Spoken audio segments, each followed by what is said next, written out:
Mesdames, messieurs, bonsoir, bienvenue dans votre émission Sport Première. Découvrons ensemble les titres de votre émission. Et au terme d'un voyage aussi long et aussi éreintant, vous pourrez peut-être avoir comme moi la chance de rencontrer, de vous faire prendre en photo avec Dark Vador. Ça va mon Dark? Oh oui, ça a l'air d'aller. Bon. Et oui, le principe, vous le connaissez. Il y a du monde, hein. Le principe, vous le connaissez maintenant. On va scruter un peu les réseaux sociaux pour voir un petit peu les perles qu'on a. Merci d'ailleurs à Amandine et Delphine. Alors cette semaine, on apprend quoi? Une info importante. Paris Hilton a adopté un... On n'entendait plus parler de celle-là.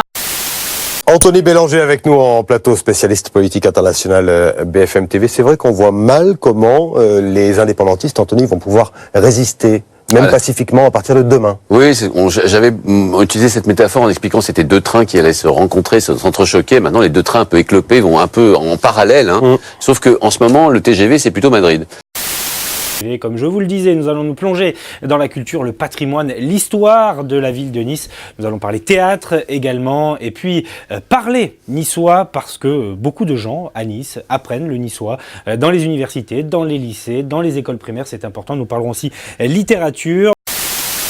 Mais qui avaient leur place dans des grands clubs de Ligue 1 comme Lyon, comme Marseille, comme Monaco et comme Nice.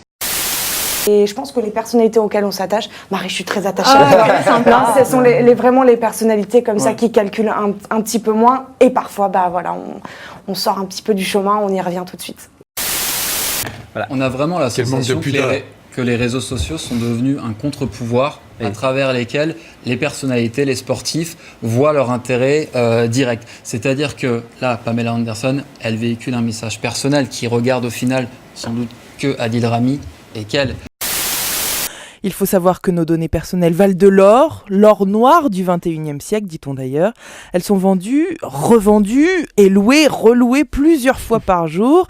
Ça a représenté en Europe une valeur totale de 315 milliards d'euros en 2011.